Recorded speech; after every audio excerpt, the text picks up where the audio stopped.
La canicule se poursuit de plus belle ce jeudi, Frédéric. Ouais, alors que Météo Suisse annonce 34 degrés cet après-midi à Fribourg, chacun fait ce qu'il peut pour se prémunir de la chaleur.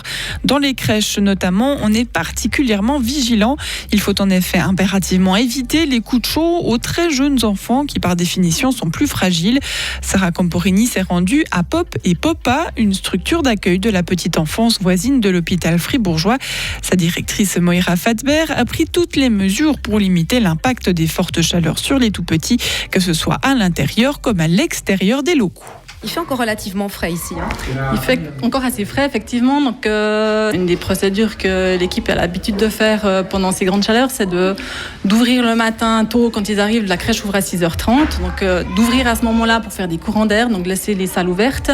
Et puis, dès que le soleil pointe, fermer toutes les fenêtres et fermer les stores pour vraiment garder la fraîcheur à l'intérieur. J'imagine que vous avez des thermomètres pour vous permettre de contrôler la température ?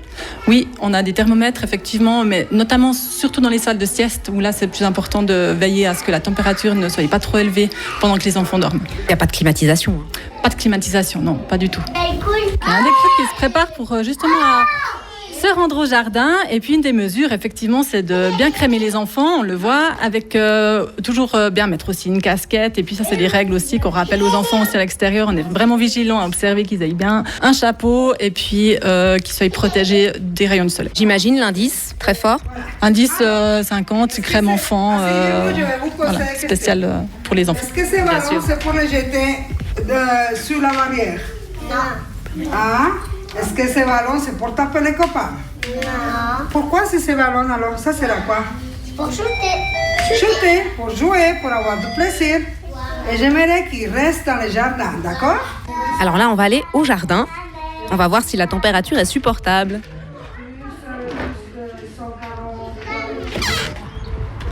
Il y a plein d'ombre.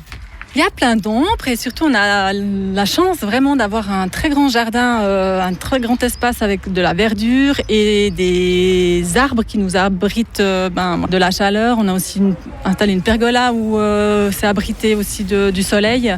Et puis ce qu'on voit, c'est qu'il y a des petites piscines qui sont installées aussi, des jeux d'eau. Donc on favorise beaucoup des jeux d'eau aussi pour rafraîchir les enfants. Aussi au niveau de l'hydratation, donc c'est d'être vigilant, d'observer que les enfants aient de l'eau à disposition tout au long de la journée, beaucoup plus. Et puis proposer beaucoup plus encore que quand c'est les saisons d'hiver, par exemple, pour que les enfants restent hydratés.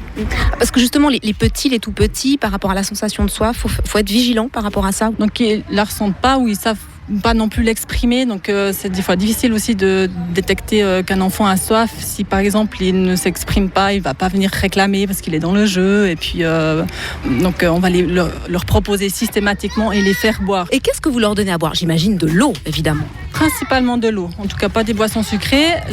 Chose qu'on peut proposer aussi pour changer, et puis peut-être qu'ils boivent un peu plus, c'est des tisanes non sucrées. Ou alors des eaux aromatisées. C'est vrai qu'on a aussi des petites plantations dans le jardin avec de la menthe, donc de l'eau mentholée qui permet de changer de goût. Ils participent à la fabrication? Oui, ils participent à la fabrication. Donc ils vont chercher la menthe dans le jardin, ils vont la laver et puis ils participent au processus et du coup ils ont du plaisir aussi à boire ce qu'ils ont fait. Quels sont les aliments que vous privilégiez peut-être? Alors c'est notre service traiteur qui nous livre, et puis à ces saisons d'été, souvent c'est aussi plutôt des repas froids, des salades ou des choses fraîches. Quels sont les symptômes que vous détectez chez des enfants quand la chaleur est trop forte, qui peuvent être signe qu'il y a un problème? Si il n'est plus très dynamique, il est un peu apathique, on voit des signes de pâleur, ou s'il y a de la fièvre qui vient, c'est là qu'il a pris un coup de chaleur. La somnolence aussi, ça c'est des signes qui peuvent montrer qu'il a pris un coup de chaleur. Et puis à ce moment-là, c'est de réagir, de déshabiller, de le rafraîchir. Et puis s'il vient aussi avoir des vomissements, du coup après c'est d'avoir les bons gestes d'urgence, et puis éventuellement faire appel au service des urgences. Mais ça on essaye de l'anticiper et de pas que ça arrive.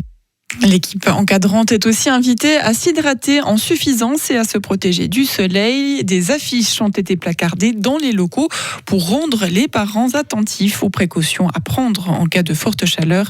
Et c'était un éclairage de Sarah Camporini à retrouver sur notre site radiofr.ch. On rappelle les personnes à risque, Frédéric, les petits-enfants, nos aînés, puis toutes les personnes qui travaillent à l'extérieur et sur les chantiers notamment. Ah oui, qui doivent encore travailler aussi. Oui, on pense bien fort à eux. On rappelle alerte de niveau 3 sur le plateau, alerte de niveau 4 également à la canicule en Valais, dans le sud du Tessin, ainsi que tout au nord de la Suisse, du côté de Bâle. Soyez prudents, hydratez-vous régulièrement. 7h36 sur